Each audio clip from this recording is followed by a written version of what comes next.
My name is Lee Kemp, and this is my story.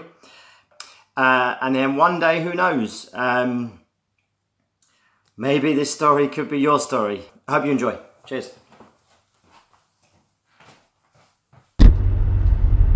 Hi everyone, and welcome back to Internet Racing School, or how I like to say it, IRS Wolf, my channel. So today, actually not only today, this week, I'm doing something completely different. It is about go-karts, it is about racing, but also it is about a racing driver, about his life story, and about interesting situations in his life.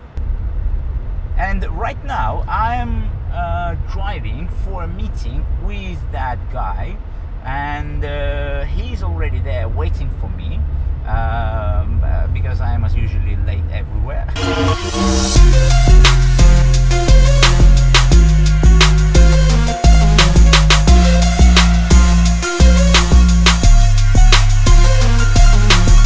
Right, Lee, so first of all I want to ask you, why go-karts? Well, why did I start in go-karting? Yes. Okay, I was brought up into a motor racing background. My father ran a motor racing team from the day that I was born. So we've got old video footage at home where I'm like this big running around the paddock. So it's kind of inevitable that I'd always end up, you know, involved in kart racing. So at 8 years old, I said to my dad, would he build me a go-kart? And what I actually was asking for was a wooden go-kart with a bit of pull cords and a bit of string. What he actually built me was a metal frame with an engine. And he came home with his cart, and I was like, I'm a kid, I'm 7 or 8 years old, and I was like, what am I going to do with this? And that's where it started from. So yeah. So and what is your history of the go-kart? What you've done from that time? Yeah, so I drove around the local field with this go-kart that my dad built me first, and then at the age of 14, he brought me a proper kart. So it was a 100cc direct wheel drive kart, a bit like the Club 100 karts that we have now. So is that TKM, yeah? Yeah, TKM, so very similar to that. So I started entering, I raced for a school club. So I raced at club level, won many races at club level. Then I got into MSA karting, so the higher level of MSA, so not quite Super 1, but the next level down. We did really well. We won quite a few races, a few little local championships. And then 2007, I went into Club 100, and that year we finished third in the championship. Is that was a team race? What? Sorry? Is that was a team championship? No, Club 100 is single, so it's a single champ. You're on your own. So it's a sprint race. Absolutely, it's a sprint races. So heats, 3 heats, a final, that sort of thing. So sorry, 2007 we finished fourth in the championship. 2008 we carried on and we finished third in the championship, and then 2009 we won the British Championship. So yeah, British Championship. Yep. So we progressed. So we went from fourth to third. With the Club 100. In the Club 100, yeah. So I become British lightweight Club 100 champion in 2009. Yeah. And then beyond that, I've raced in Italy. I've raced in France. Raced in Belgium at Spa as well. So what type of race was this? So there was several. So the racing, I've raced a couple of hundred in Spa several times. In Italy, I went out to Italy with a guy called Colin Brown, who is the 2000 karting world champion. He's a friend of mine, good friend of mine. So I went out with him and we raced out there. It was called the Legends Kart Race. So I was very privileged to be amongst what they class as legends. And we raced out there, or we actually drove out there at South Garda. I got to drive Colin's 2000 World Championship winning kart, which was a privilege. It was quite scary as well because I didn't want to break it. Yeah. And then on the Sunday, the next day, we raced. There was about 55 of us. All the Italian champions were out there, and we raced KZR karts. So KZR karts. Is that gear one? Yeah, they're 4-stroke, so they've got paddles. Wow. Here. 6-speed paddle shift karts, really quick. And the kart circuits in Italy are very different to what they are in the UK. Very different. They're very flat, and they're very open. So big runoff areas. Sometimes the kart circuits in the UK to the Italians can seem quite small, but the circuits certainly in Italy are massive.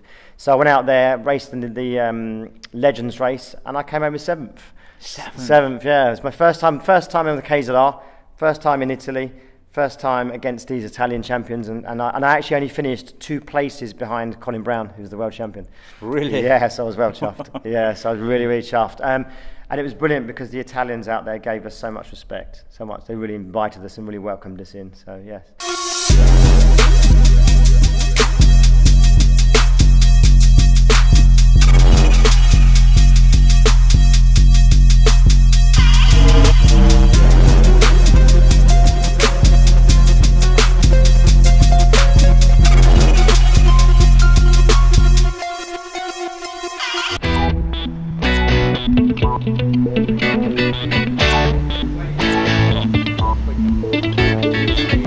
As a racing driver, yeah, what not type of food, but what is the procedure with the food? Well, obviously for a racing driver you've got to have a lot of protein, a lot of carbohydrates as well. A lot of carbohydrates, you know, protein. To be honest, it's really how you want to choose what you want to eat, really. It's how you feel in your body. But mainly for me, it's protein and carbohydrates and plenty of water. And how many meals a day are you taking? Normally I have one in the morning, one at lunchtime, and then one at dinner time. No, so three times a day. 3 times a day. This is the mains. Any snacks between them? The odd few chocolate biscuits just to get your sugar levels up a little bit. Obviously when you're out on the track, your adrenaline pumping. Getting ready for it, but yeah, just biscuits really, anything with sugar just to keep the levels up to where they should be.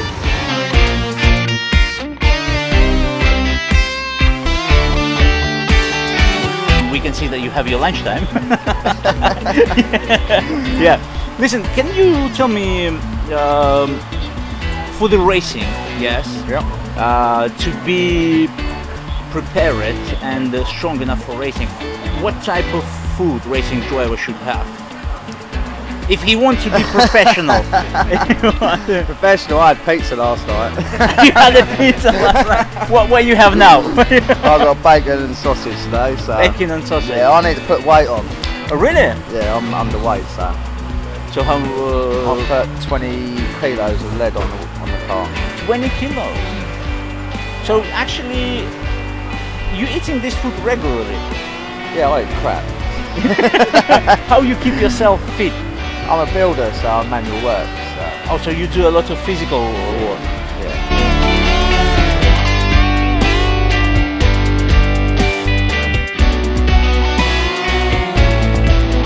Healthy racing. Yeah. Well, I think you guys, you are the best one because all 3 of you playboys, yeah? Well, I wouldn't say that because really and truly my wife's watching.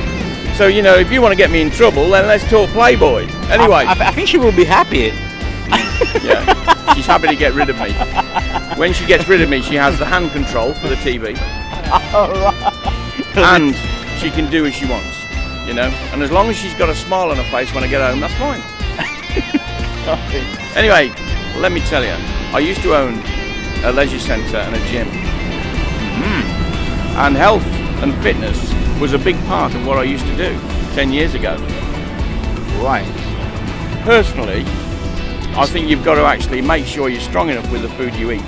Tandoori chicken, Italian food, pasta, carbonaras, pork pie, chips, steak, John Smith's, Guinness, a smidgen of fruit juice, but not eat too much. We are, as you can see, one of the healthiest teams around. Eating is important, got to keep your strength up, but at the same time, don't overdo it. If you can fit into this, you can race. The word out there for everyone is eat well. Eat well, keep your strength up. Remember pork pie, remember steak, egg, chips, gammon. Always have some pineapple with your gammon, a fried egg, loads more chips, the whole lot, then work it off. Okay, listen. With a good woman and a go-kart. tell me this story, how you started RHPK championship. Yeah, wow. So I'd retired from karting for 6 years. So I hadn't sat in a kart, I hadn't even been to a kart circuit. I was, I'd done what I wanted to do, loved my whole time in karting. And I actually got a phone call from Lee Henderson, who was then working for Karting magazine. Mm-hmm. He was driving for Karting magazine and working for Karting magazine. And he just rang me up out of the blue, and he got my number from somewhere, and said, would I be interested in coming back? And my immediate reaction was no, because I'd sort of done it. I said no, and put the phone down. And I couldn't sleep that night. I was going around in my head, I was thinking, shall I, shan't I? And anyway, I rang him up the next day, and it was really funny because he said, okay, but you need to prove yourself. I said, what do you mean I need to prove myself? And he said, well, you haven't sat in a kart for 6 years. Have you still got it? And I was like, I don't know, yeah. So, and I didn't know. So I turned up February for the winter round. It was absolutely bucketing it down. I think there was some hailstones, a bit of sleet, a bit of snow, completely waterlogged, and drove for ITS back then. And I think we finished 4th that day, but it was so good, and I was back, I loved it. I think I was one of the quickest drivers out of the team for that time. And that was it then, really. It sort of spiraled from there, and then I got the drive with J&D, which was really, really privileged, really good team. Unfortunately, things didn't quite work out there, but that's, but we had a really successful season. We won 4 races in a row, and then I joined Polish Lambo. Okay, so good morning. It's Thursday morning. Welcome to my house where I live. Some trophies in the background there from previous RHPK races and various others. Yeah, so today there's some crash helmets there from out throughout the years. So basically what I'm doing this morning is it's a really quick talk just on basically how I start my day. So it is early in the morning. I do look tired, I'm very aware of that. However, it's the start of the day, and basically my routine really is I normally get up around 5ish, go for a quick run, do about 3.8 for 3.9 miles, something like that. I'm not a dietitian, I'm not a nutritionist, so everything I say here is just my own opinion. So just a real quick brief kind of view. This is basically what I'm going to have for breakfast. It's not glamorous at all. So some Weetabix with some strawberries, really easy, just to add some fruit into your diet. Some toast. I've drunk the coffee, as you can see that's gone. The little Finn's sweet chilli and cheddar and cracked black pepper, they're quite nice just to have like as a little snack really. Now this apple cider vinegar, there's a lot of people talking about this. Personally, I've been drinking a little drop with water every single day. It's meant to help basically cut down the fat in your body, break down the fat cells. Again, it's not a miracle cure. I'm not suggesting it is. It tastes vile, like literally it is disgusting. But I've been using it. I think it helps, so I'll carry on. I don't pretend that I eat completely healthy all the time. I think it's important that when you do have a healthy lifestyle, but you have, they call them cheat days or cheat nights or whatever. So there might be our Saturday night. I might have trained for 6 days, in a row, and eaten really well for 6 days. On the 7th day, I might have pizza night or something like that, another couple of beers or something like that. Because you can do that as long as everything's in moderation. What you can't do is train 6 times a week and eat pizza every night. Because you're not going to, you see what I'm saying? Yeah. So unfortunately, sometimes there are some people that unfortunately they try and cheat themselves a little bit. So it's all about making sure that you put 100% effort in all the time. Come into a class and having someone with you like a personal trainer will really push you as well. So for me, it's a balance of everything. So I will always have a day where I have a rest day, for example. So Sunday to me is normally my rest day. Mm-hmm. So this Sunday works really well because the British Touring Car Championships on TV. Oh, yeah. Right. So for me, that's my rest day. I don't mind if I sit in front of the sofa and watch that. I don't have to feel guilty because then Monday morning, 5 a.m, I'm back out for a run. Nice one. Yeah. And listen, because you doing healthy food as well because you're exercising. Yeah. You know what? Can you tell me, because I think it's a very interesting question to every person and even not who is in the go-karts, how to motivate yourself not to eat too much? yeah. Do you know what? It's true. One of the biggest problems that some people have that I've spoken to in the past is one meal. This is my problem. Okay. One meal that a lot of people miss is breakfast. Okay, so now, and I ask lots of people, I say, why do you miss breakfast? And the answer they sometimes give me is because I don't want to eat too much, I don't want to get fat or whatever. So what I say, okay, tell me about your diet. So I had a young lady that I'm helping to train at the moment. So what she does is she eats her dinner about 7 o'clock in the evening, 7 p.m. Okay. That's okay. Yeah, that's okay, yeah. That's fine, that's absolutely fine. However, she doesn't eat anything else till 11 a.m. the next day. Right, so she's gone like 11 a.m. Yeah, so she's gone like 14, 15 hours without anything to eat. Much. Yeah, so what's happening? So she's trained, she's exercising 3 times a week, but she's not losing any weight, none. And she said to me, why am I not losing weight? And I said, because what happens to your body is it goes into starvation mode. So it goes into the survival mode. So she hasn't eaten for 14 hours. Her body doesn't know when her next meal's going to come. So what happens is your body stores fat to protect itself. Does that make sense? Yeah. So the best, and you've got to be careful because this only applies for me personally. Everyone has to accommodate their diet accordingly. But for me personally, what I do is I eat little and often. Okay, so I get up. 5, 6 meals? Yeah, 5 to 6 meals a day. So I go for a run. I have a coffee before I go for a run. I come back. I have cereal with some strawberries, some blueberries. I might have some banana on toast or something like that. So like something like that. And then about 10:30, I'll have a homemade smoothie. So I'll make a smoothie myself. Sometimes I batch make them, store them. And then around about 1 o'clock, it's important when you have a lunch to have a good lunch. But don't go masses, because the biggest problem you've got, if you have big masses, portion sizes, your body then can't digest it. It takes too long to digest it. Yeah. So I'll have a good lunch, a good healthy balanced lunch, and then about 3:30 I might have another smoothie or a banana or something like that, or some little fins, little crisp bars or something. And then at sort of 6 o'clock, 6:30, I'll have a healthy dinner. So a good sized portion, but not over the top. And then sometimes I might have another smoothie again about 8 o'clock, something like that. So my body's continuously being fed because I'm training a lot. So your body cannot change. You can't lose weight and your body can't develop if you're not putting the right products back into your body.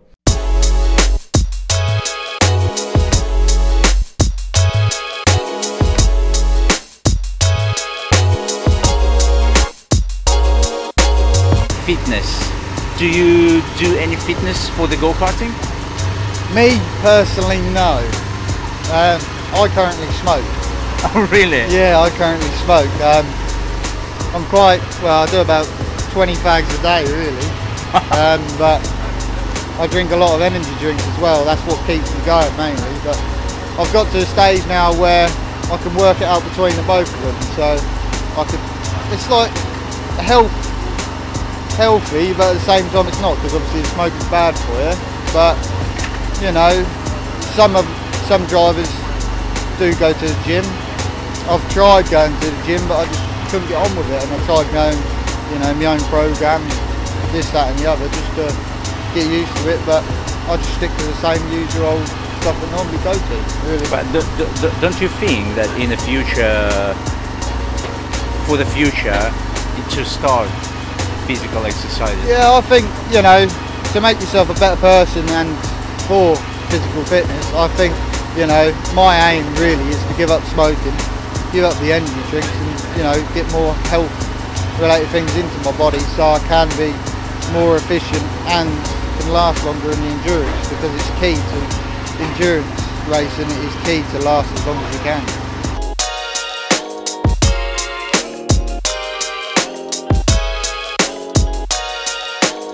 Like, I understand that you're a builder, but do you do any exercises except of work? No, Nothing. no. So you have more Drinking. than enough. The only exercise I do. the heavyweight lifting. Yeah, heavyweight, yeah, pints. I got it. Right. So, as I understand, your main workout is your job. Yeah. Do you lift a lot of heavy stuff, or? Yeah, in most things, yeah. Build houses, so.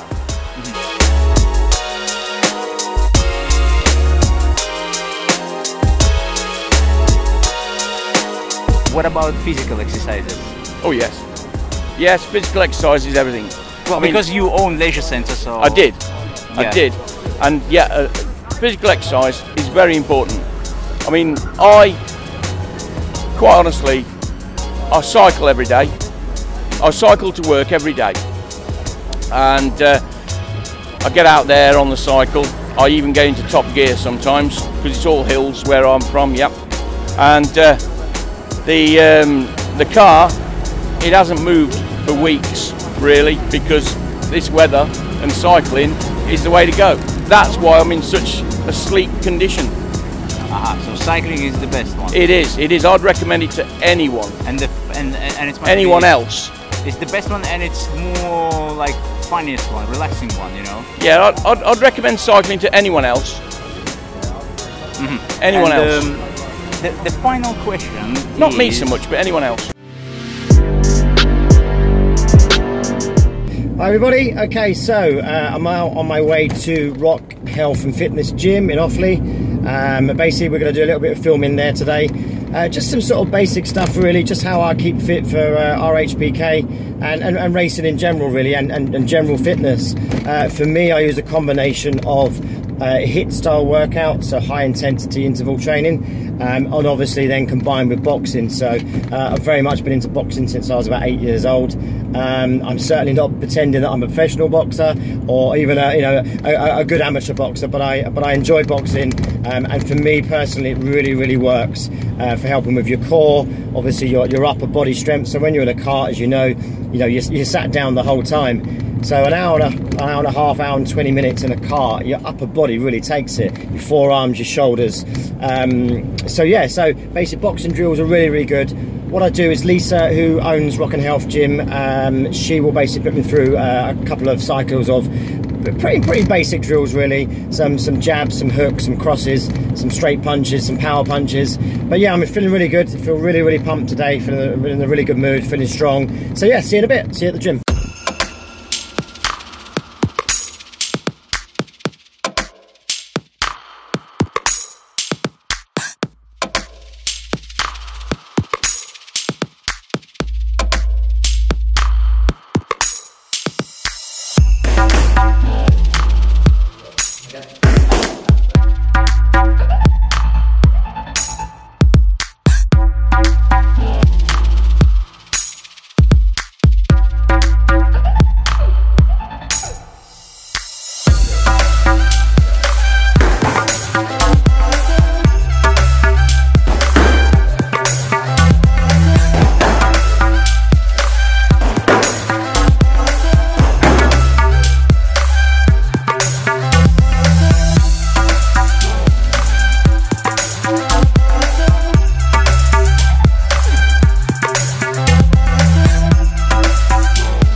You're actually visiting this gym every day? No, not every day. A few times a week. I have my own gym where I live at my home as well. So I live in what's called a coach house. So a coach house is sort of raised, and then below me I have essentially two garages. One of the garages is just under a double size, and that's been converted to a gym, to a studio. So I have all my equipment there. But it's nice to come into another gym where there's classes as well, because the biggest problem you have when you train yourself is you don't push yourself so much. You tense up as a pulley system. You ain't going to let any power off, okay? Jab. 1, 2. Good. Jab hook. Good. Jab hook. Good. Jab hook. Good. Get that foot right round, bring your feet a bit closer. So although it's empty in here in a minute, normally this gym is heaving with different people. There's two different sections here, so you have two different classes running at the same time. So here they do one-to-one training and group exercises as well. So I try and come here sort of maybe 2-3 times a week, so that I get a nice variation. But the everyday training you can do at home. You can do it at home yourself. Mm-hmm. Yeah. And how is that healthy life started? When you start to do that?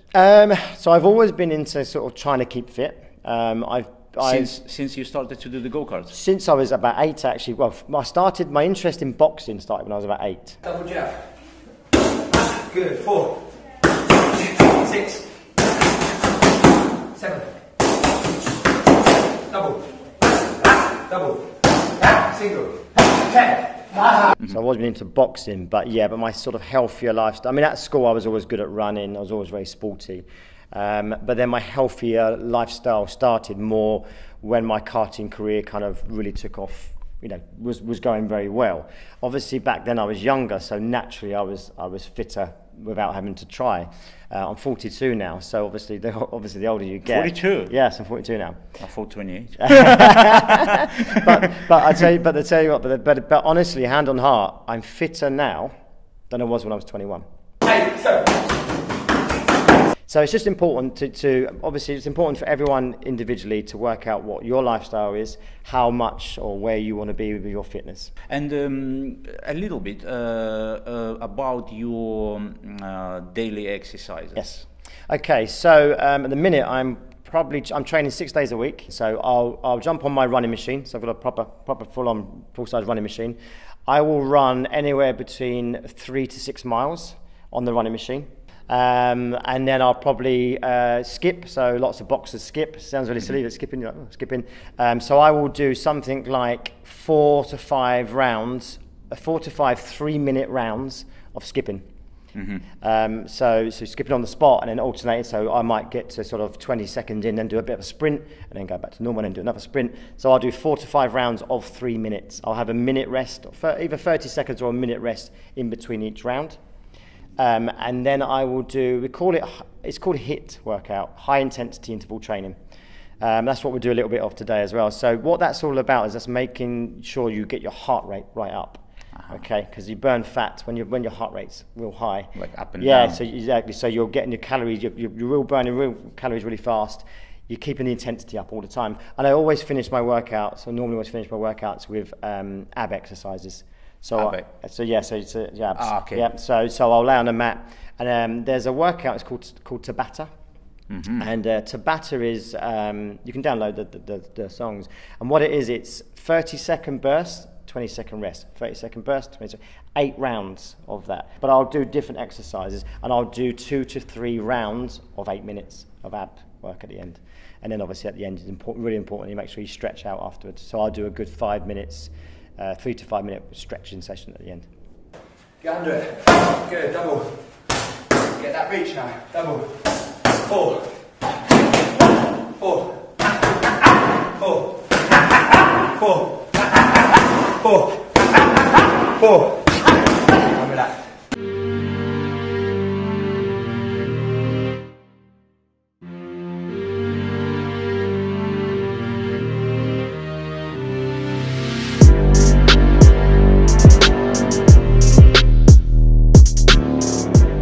Concentrating during the race. Oh yes, concentration. How are you preparing for that? It's a zen. It's a focus. Yeah. I see a corner and I want it. A corner, to me, is like making love to a beautiful woman. You see her, you want to enter the corner. You get well into the corner and round the other side of it, and when you get through that corner, there's that relief. I have come round the corner, and that's what you have to think of. You have to be in that focus. It's like making love to a beautiful woman.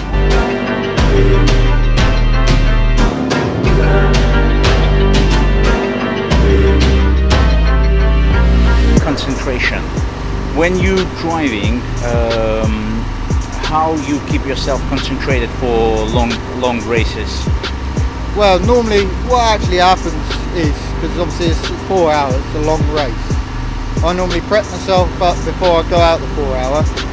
I tend to just like to sit down, be quiet, and just get into the zone and be focused.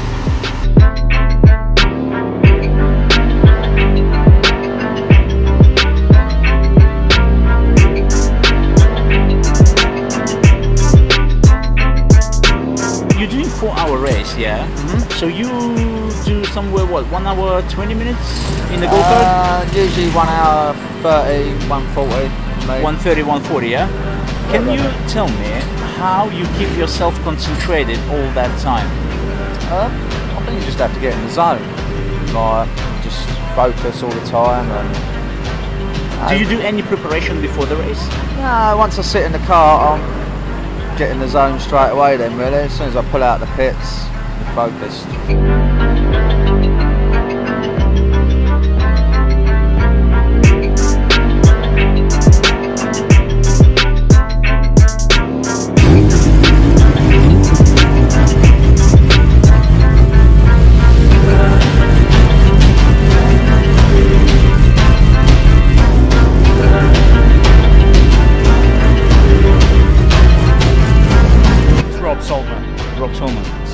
Listen, so this is your bike. This is mine, yeah. Can you tell a bit history about this bike and how you started to do that? Yeah, so this is my Yamaha R6. I started racing 2016. Done a couple of rookie rounds on this, and then last year I intended to do my full season proper start at it. So I only started by just doing it. I did about 3 track days, just normal, relaxed sort of track days, chilled out, and as soon as I got into it, I was hooked. That was it. So I got my race license. I thought this is what I want to do. I'm going to crack on and do it. And because you're doing motorbikes professionally, and the cars and motorbikes, I think this is the same level of the healthy, you know. Yeah. So can you tell me how you keep yourself healthy with the food? Do you strict with the food? I'm pretty strict, yeah. So I mean, I don't know a lot about it. I haven't taken professional help, but I just cut carbs, cut sugar, high protein diet, and keep fit. 3-4 nights a week in the gym. Through winter, mountain biking and motocrossing. So obviously through winter we don't touch these. The season starts in March and finishes in October. So between that, if you sit on your arse all winter, you're going to come back in March and... Just a second, sorry about that. Very unprofessional, very unprofessional. We'll cut that. So yeah, you've got to keep that diet strict all year round really. All year round. How many times a day you are taking food? I try and have 5 small meals a day. It's good to have help. Maria, my partner, she's really fit. She's really strict with the food, so obviously... So she's controlling you as well? Yeah, it makes a massive difference, because otherwise I'd probably slack a lot of the time. But yeah, she helps me out big time. And what about physical exercises? How often and what type of exercises you do? So, I mean, this year, I've been a bit of a mix, really. So throughout winter, it was all about the mountain biking. I've just started to get into motocrossing as well. So this winter coming up, that'll be all motocross. I did some MMA fighting this year as well. So that was absolutely brilliant for fitness. So I did a charity fight the start of the season, and I did 6 weeks of hard training. That was five nights a week. And that was grueling, but I totally felt the difference. Once I got back on the bike after that, I really felt the difference. And I mean, it's not like the karts, we're on the bike for 20 minutes. That's it, 20 minutes at a time. These lads are an hour and 40 minutes, but after 20 minutes, the amount you've got to concentrate for that 20 minutes, not just the physical, a lot of it's about the concentration. This is what I wanted to ask you about concentration. Yeah. How you prepare yourself and how you keep yourself in 20-minute concentration. You've got to want it, you've got to want to be focused, you know, you've got to have the drive and the ambition to get out there and push on for that 20 minutes lap after lap after lap. And each lap it gets harder, but your lap times need to drop as you go along, you know, you need to push that pace, push it, even though it's more physical, the more you go around. I mean, a lot of it stems from the night before. We sleep in the back of the van, we sleep in the caravan, we sleep in the awning. It's so key to get a good night's sleep the night before. We'll drive up to a race meet Thursday afternoon. So you've got Thursday night sleeping rough, Friday night sleeping rough, Saturday night sleeping rough. By Sunday, if you don't get a good night's sleep, you're going to be exhausted. And that's going to show massively when you're out there on the circuit. Here, we race on the go-kart, yeah? You race bike. Yeah. Can you tell me what is the difference going to be in the driving? I mean, I understand that this is 2 wheels, and it's going to be completely different racing line. Yeah, so I mean, I'm going out shortly for a little ride on it. I'll know a bit better then and see what the circuit's like. But it's a lot smaller. It's a lot slower. I think it's going to be a lot less physical. Obviously, the lads doing the go-kart, it's an hour and 40 minutes mixed doing. That's a long time to stay focused. But I think it's a lot less physical. Because I mean, you never see our ass on the seat on the motorbikes unless you're on a straight tucked in. It's all about body positioning. You're hanging off that bike. You're hanging on by your little toe. The rest of your body's anchored off it, hanging on for dear life. It's all about flexibility, getting on and off the bike. Every corner you're jumping from side to side. You could be braking from 150 down to sort of 50 mile an hour. that's a lot of strain on your wrists, your hands, your body. A lot of it you've got to hold on to. You've got to try and hold on with your thighs to the bike, because if you're gripping on for 10 laps with your hands, you're going to get arm pump. You're not going to be able to use your brake to its full potential. You've got to try and hang on with your legs, but half the time your legs out on the bike because you're hanging off it. So there's a lot of movement. Obviously, from what I've seen in the karts today, they sat quite rigid. It's all in your hands and your feet, whereas on these it's a full body workout. And what is your future aim on? I want to race the Isle of Man. Sorry? I want to race the Isle of Man.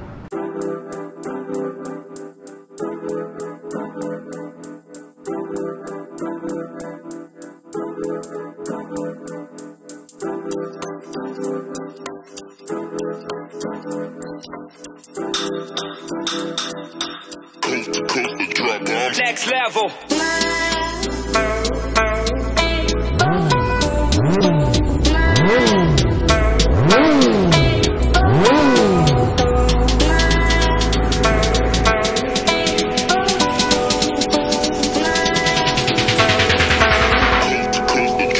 Next level.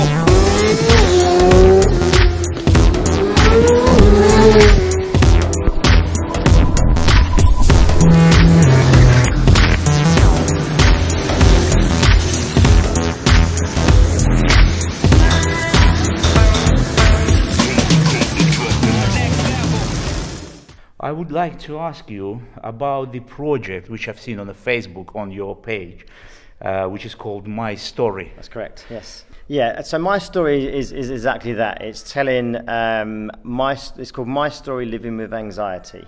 Okay, and then there's a tagline, it's called There's Hope in Front of Me.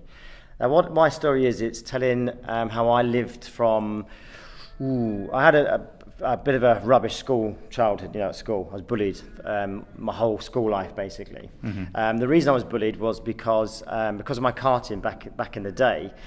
None of the other kids at school did karting, so they just presumed that it meant I was spoiled and I was rich. Okay. Yeah. Jealousy. Exactly. But at the time, I didn't really understand jealousy. So, but the way they portrayed it was the bullying. So I was called the rich kid, and I was called spoiled, and the rest of it. So it was only verbal bullying, but to me, verbal bullying was the worst because it never ended. It was every day, all day, every day. So I kind of lived with this going on, and what happens is it builds up anxiety inside you because it's something that you fear. So it's a fear. So I used to fear going to school every day. I used to go to bed at night worrying about the next day. But what happened then was it extended into my adult life. So where the story really goes is that, especially now with social media is a good thing, but it's also a bad thing. Because what happens is people hide behind social media. And I was one of those people. All my pictures, I was smiling, I was always happy, I was always doing these things. Unfortunately, what happened was, behind the scenes, was I fell into alcohol abuse. So that was my way of coping with it. I felt that was the thing to do. So it wasn't like I wasn't one of these people that would go down the pub and get drunk. I would drink at home. So I was, and it's classed as drinking to forget. So my story is about how I lived with anxiety, but more importantly, how I then overcome it. So that's where the story is about. So it sort of goes through what we call the pain section. So this is what happened. These were the very painful years. But actually the positive part of my story is this is how I've come out the other side. For me personally, how I've come out of it is through fitness. So I now want to spend the rest of my time helping other people. And through my story and through my talk, it's helping people already. Because the way they look at it is they look at me and go, okay, this person has been through it. It's a real life experience. I'm not a doctor. I'm not a psychiatrist. I'm not a counsellor. But all I can do is tell you how I've experienced it and how I've overcome it. Like I say, through fitness, it's really helping me. And now it's inspiring other people to get fit as well. There's what we call a stigma surrounding, more so in men, of course women as well. Unfortunately in the RHPK we lost a good friend of ours called Mike back in March. Yes, I've seen it. So, and that, if I'm honest with you, that was the trigger for me that made me want to do what I'm doing now. Because Mike was a prime example of judging a book by its cover. On the surface, he was the guy that always asked you, are you okay? You know, he'd always ask people, "Are you okay? Are you okay?" And you go, "I'm all right, mate. You know, I'm all right." He was very successful. He had a beautiful family, but actually inside, and I can say this because I was at that point in my life. Inside, you're dying. You know, inside you're on the outside, you're living, but actually inside you're not surviving. I'm very lucky because I'm still here. Mike, unfortunately, didn't have that option, and he got to the point where he felt he couldn't cope anymore. So through telling my story, the hope is that we cure the stigma of, like I say, men and women, but more so men not being able to, feeling like they can't talk. So this is to do with male suicide awareness as well. So it's raising awareness that actually there's a saying called "it's okay to not be okay," and that's part of this. Is actually there's more people suffering from anxiety, depression, and suicidal thoughts than there are not. So this is where my story is going. So now we're going to hopefully take it around the country. Myself and Dean Clark, who works here at Rock Health and Fitness Gym, he is an elite soldier. Several tours of Iraq, Afghanistan, and he won't mind me saying this because it's part of his story. He's tried to take his own life several times. Wow. Yeah, okay, but is that because of all the situations which happened at the war? Yeah, more so for him. There's a thing called PTSD, which is well known for soldiers that come back out of war, because they've seen a lot of things that, you know, us normal people will never see. He's a very, very brave person. I only met Dean a few weeks ago, but we've clicked straight away. And between me and Dean was a guest at my talk, and he's really helped a lot of people as well. So going forward, myself and Dean are going to work together, not only in the fitness side of things, but actually on our talk. We're going to take it hopefully around the country and bring the awareness, and as I said, cure the stigma surrounding that men aren't allowed to talk. Has anyone else helped you to, is anyone else motivate you to start normal way of life? Like maybe family, maybe? No, do you know what? I think it's one of those things where you have to do it yourself, I think, because I live with this anxiety. I'm 42 now, and you can choose to either live with it the rest of your life and accept and say, okay, this is my life, and it's not been, listen, I've had a very good life, you know, but unfortunately some of the early parts of it affected, you know, the later parts. I woke up one morning, probably 2 days after Mike's death, and I thought, no more. I can't live like this anymore. Life can be amazing when you really want it to be. So I chose, and actually it was the day after I told, because I've never told my story fully to anyone ever. Mm-hmm. I now told it to a room full of 30 people, some of them complete strangers. And about 2 or 3 days after I told my story, I woke up one morning, and it sounds really silly, but I felt free again. I felt like my life had been on pause, if that makes sense. It was like my life, I was sort of going through the motions, but there was a slight pause button there. That pause button has been released now. And I'm now the other side. I'm now, you know, in the other half of my life. And the way I used to look at it was I used to look and think, well, I've had the best years of my life. I'm 42 now, so it's downhill from here. Actually, I've completely reversed that. I now think the next 40 years of my life are going to be the best, because I've changed my mindset. I've got rid of the demons that I live with. They've now gone. And as I said, that's what I would, you know, through myself and through Dean, we want to let people know that they can get rid of their demons as well. It's not easy, and people won't necessarily do it as quickly as I have. I'm very privileged that my talk has allowed me to now feel free again. Okay, so basically every morning when I get up, there was a song that I heard way back when I was sort of going through my real bad anxiety.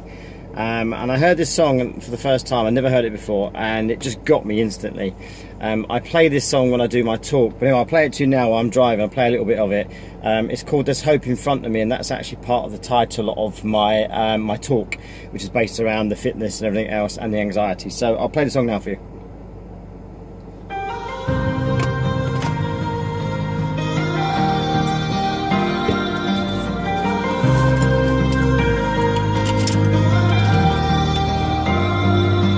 I've been running through rain that I thought would never end, trying to make it on faith in a struggle against the wind. I've seen the dark and the broken places, oh, but I know in my soul, no matter how bad it gets, I'll be alright. There's hope in front of me, there's a light, I still see it. There's a hand still holding me, even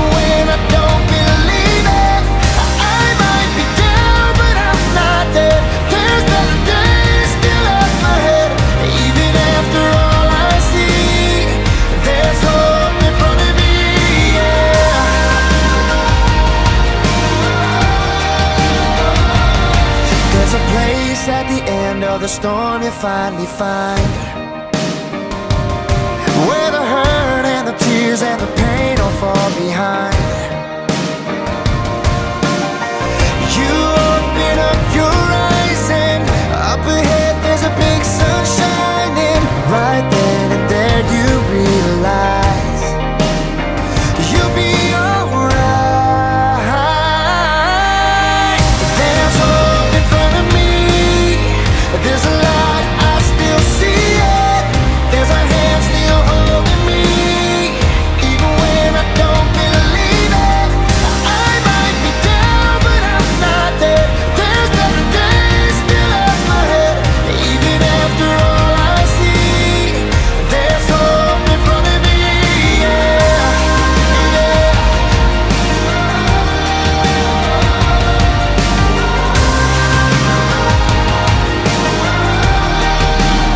There's a hole still burning, I can feel it rising through the night, and my world's still turning. I can feel your love here by my side. Oh, oh,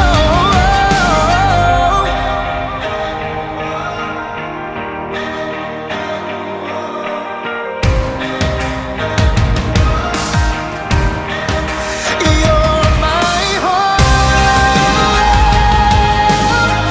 You're the light, I still see it. Your hands are holding me, even when I don't believe it. I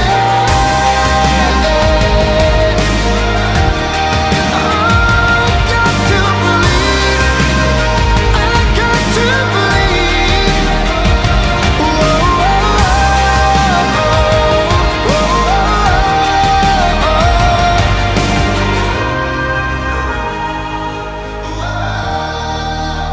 I still have hope. You are my hope. Oh, oh.